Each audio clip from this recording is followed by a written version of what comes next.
তানিয়া তানিয়া, এই কি ব্যাপার, কি করতেছো? কিছুই করতেছি না, দেখো পিঠা বানাইছি। হ্যাঁ, খাই দেখো কেমন হয়েছে। আচ্ছা ঠিক আছে।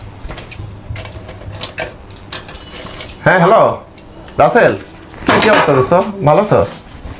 কি কালকে থেকে সরকার সব পুরনো 500 টাকার নোট বাদ দিয়ে দিচ্ছে? কি বলো, ব্যাংক থেকে চেঞ্জ করতে হবে?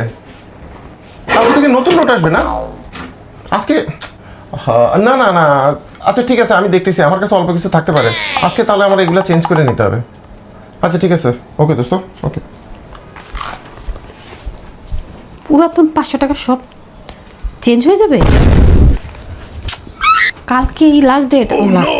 এখন কি হবে আমার? আমার কাছে তো কিছু 500 টাকার নোট আছে, এখন আমি কি করি? তাড়াতাড়ি যাই।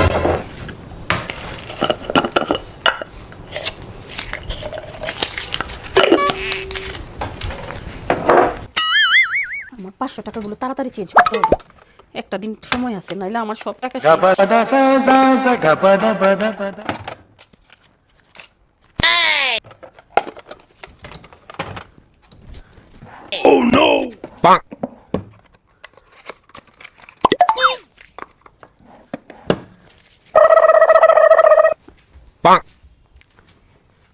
এই কি করতেছো? না, আমি যে একটু মানি ব্যাগ দেখতেছিলাম। তুমি কি আজকে ব্যাংকে যাবা?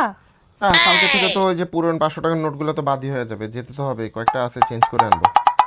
ও আচ্ছা, তাই না? হুম। আচ্ছা শোনো না, কি বলো? তুমি কখন যাবা ব্যাংকে? এই তো একটু পরে বের হবো। আচ্ছা কি? আমার কাছেও না কিছু 500 টাকার নোট আছে। তুমি যেহেতু ব্যাংকে যাচ্ছই, আমার টাকাগুলো একটু চেঞ্জ করে দাও না। তুমি তুমি 500 টাকার নোট কোত্থেকে পেলে?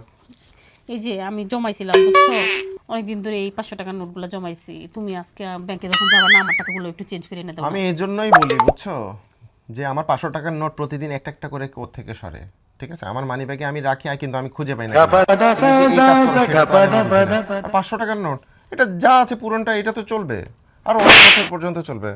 নতুন কোনো 500 টাকার নোট ছাড়তেছে না। আমি তো জানি তুমি আমার মানি ব্যাগ থেকে যে টাকাগুলো নাও, সেটা বের করার জন্য আমি বন্ধুদের সাথে কক্সবাজার ঘুরতে যাব। ঠিক আছে, এই জন্য তোমার কাছ থেকে টাকাগুলো বের করলাম।